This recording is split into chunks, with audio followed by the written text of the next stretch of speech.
ክብራት ተከታተልቲ ቻናል ሰላማት ሚስተር ዚል ህፃናት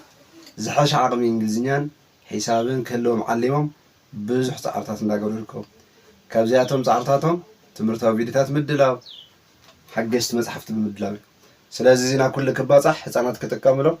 ዩቲዩብ ቻናልና ሚስተር ዚል ኤዲክ ቲክቶክ አካውንትና ሚስተር ዚል ኤዲክ ሰብስክራይብ ላይክ ሼር ፎሎ ብምግባር ሚስተር ዚል ጽሕፍዎ መፅሓፍቲ ዚል ስፖከን እንግሊሽ ቮሊዩም 1 ካብ ኬጂ ጀሚሮም ዘሎ ህፃናት ዝርብኑ ክኽእሉ ኣስተዳለወት መፅሓፍ ዚል ስፖከን እንግሊሽ ቮሊዩም 2 ካብ 5 ክፍሊ ንላዕሊ ዘለዉ ህፃናት ዝርብኑ ክኽእሉ ኣስተዳለወት መፅሓፍ ዚል እንግሊሽ ካብ ኬጂ ጀሚሮም ዘሎ ህፃናት ሳይንሳዊ ሜላ ኣናባ እንግሊሽ ንክኽእላ ፎኖሎጂ መሰረት ገይራ ኣስተዳለወት መፅሓፍ ዚል ሳይንስ ዚል ግራመር ብምዕዳግ ናብ ወለዶ ክባፃሕ እጃሞም የብርክቱ ሰላም ማዓንቲ ካብ ሳልሳይ ክሳብ 5 ዘለዉ ተምሃሮ asking question or questions ከመይ ገይሮም እዮም ህፃናት ሕቶ ምሕታት ዝኽእሉ so ከመይ ገይሮም ይሓቱ ዝብል ክንርኢና so expression ሕቶ ንምሕታት እንጥቀመሎም ኣገላልጻታት responses positive negative መልሲ ሕቶ ክሕቶ ተኸለው ከመይ ገይሮም ይመልሱ ኣወንታዊ እንተኾይኑ ኣወንታዊ ዝኾነ መልክዑ ኣሉታ እንተኾይኑ ኔጌቲቭ ኣሉታዊ ዝኾነ መልክዑ ከመይ ይመልሱ እዩ ስለዚ do you like milk do they like milk do I like milk do we like milk ስለዚህ ተማልቲ do you like milk ጸባ ትፈቱዶ do you like ማለት ትፈቱ ዲኻ ንወዲ ተባዕታይ ጓል ተነስተይቲ ኮይና ከዓ ትፈቱ ዲኺ ብዙሓት ኮይኖም ከዓ ትፈቱ ዲኹም ማለት so do you like ትፈቱ ዲኻ ንወዲ ተባዕታይ ትፈቱ ዲኺ ንጓል ኣንስተይቲ ብዙሓት እንተኮይኖም ከዓ ትፈቱ ዲኹም ብዙሓት ደቂ ተባዕትዮ እንተኮይኖም ደቂ ኣንስትዮ እንተኮይኖም ከተም ብዙሓት ትፈትዋ ዲኽን so do you like ማለት ብዙሕ ትርጉም እኒሄዋ ማለት ንሓንቲ ጓል ኣንስተይቲ እንተኮይና do you like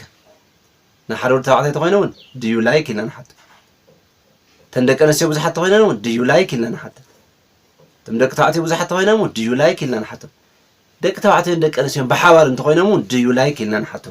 so do you like ኢልና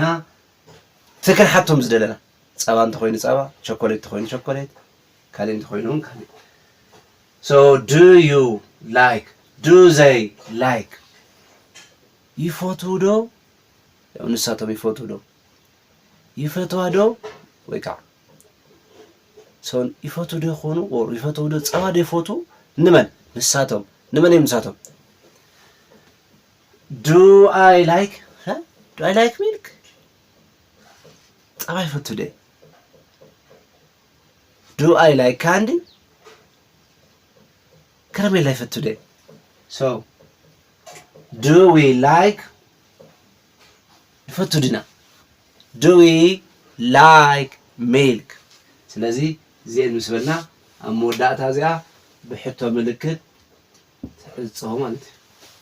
so positive response እዞም ኣብዚኣ ዝበልናዮም ዝፈቱ እንተኮይኖም ከታይ ንብል yes you do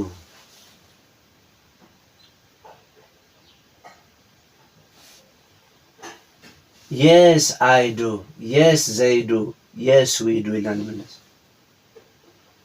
so do you like ኢልና ንሓደ ሰብ ተሓቲትና እንታይ ይዘልና ወይ ፈቱ እየ ይዘልና yes I do ይብለና ብዙሓት ኮይኖም ግን yes we do እውን ፈቱ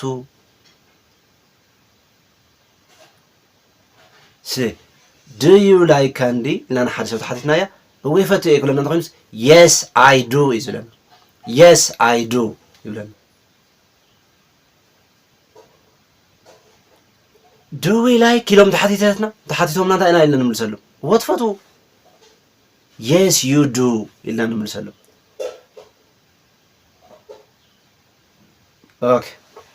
so yes ኢልና you do they do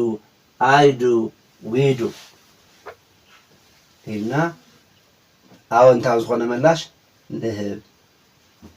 ኖ ዘይንፈቱ ኮይኖም ኔጌቲቭ እንተኮይኑ ኖ you don't አይትፈቱ እንብል ኣለና ማለት ኖ they don't አይፈቱ እንብል ኣለና ማለት ኖ I don't አይፈቱን ኖ we don't አይንፈቱን ይውልና አለው። ስለዚህ ዱ እንጥቀም ምስ ዩ ዘይ አይ ዊ ወይ ከዓ ፕሮናውን ዝብለው ግራመር ክንመጽእ ኢና ምስ ፕሉራል ፕሮናውን ኤንድ ፈርስት ሰከንድ ሲንጉላር ፕሮናውን ዝበሃሉ ቀሲና ንሪእና። ስለዚ ምስ ዚኦም ዱ ንጥቀም። ሶ መልስና እውን የስ አይ ዱ የስ ዩ ዱ የስ ዘይ ዱ የስ ዊ ዱ። አሉታ እንተኮይና ግን ኖ ዩ ዶንት ኖ ዘይ ዶንት ኖ አይ ዶንት ኖ ዊ ዶንት። እሺ ናይቲ ሙሉእ ሓሳብና በዓል ዋና ወይ ከዓ ሳብጀክት ሂ ሺ ኢት ወይ ከዓ ሰርድ ፐርሰን ሲንጉላር እንተኮይና እንታይ ንብል ዳዝ ኢልና ንጅምር። ዳዝ ሺ ላይክ ሚት ዳዝ ሺ ላይክ ካንዲ ዳዝ ሺ ላይክ ቾኮሌት ዳዝ ሂ ላይክ ትፈቱ ዶ ንሳ ትፈቱ ዶ ኢና ንብል ንሳ ቾኮሌት ትፈቱ ዶ ካንዲ ትፈቱ ዶ ኦር ዳዝ ሂ እንተኢልና ንሱ ይፈቱ ዶ ኢት እንተኢልና ንግኡዝ ንእንስሳት ግኡዝ ማለት ህይወት ንዘይብሉ ነገር ገለ እዩ። ሶ ዳዝ ኢት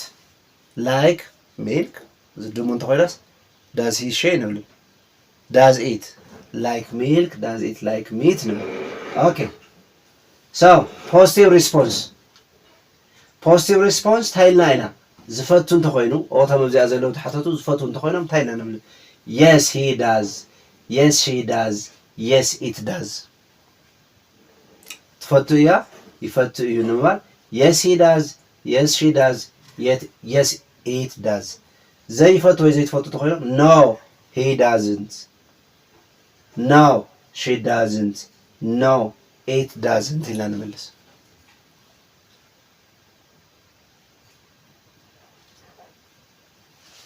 ክቡራት ተኸታተልቲ ቻናል ናይ ሎማዓንቲ እዚ ይመስል ሓሳብና ፕሮግራምና ከመይ ይመስል ዘለኩም ሓሳብ ኣካፍሉና። ህፃናት ይጠቅም እዩ ንእሽተይ ኣበርክቶ እንተገበርና ኢልና እዚ ንለፍዕ ኣለና። ንስኻትኩም ከዓ ሓሳብኩም ኣይፈለየና። ስለዚ እንተፈቲኹም ናብ ኩሉ ክባፃሕ ዩቲዩብ ቻነልና ሚስተር ዚል ኤዲክ ቲክቶክ አካውንትና ሚስተር ዚል ኤዲክ ሰብስክራይብ ላይክ ሼር ፈሎው ብምግባር ሚስተር ዚል ጽሕፍዎ መጽሓፍቲ ብምዕዳግ ናብ ወለደ ክባፃሕ እጃሞም የብርክቱ። ኣብ ቀጻሊ እስካዕ ንራኸብ ደሓን ቀኒ